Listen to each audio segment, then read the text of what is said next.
नौमि संसेविते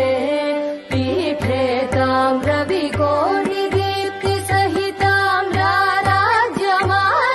शिवाम् राजीवाक्षमुखामराचितपदाम् वन्दे सदा शारदाम् पीठे ताम् रविकोटिदीप्तिसहिताम् राराज्यमानाम् शिवाम् राजीवाक्षमुखामराचितपदाम् वन्दे सदा शारदाम्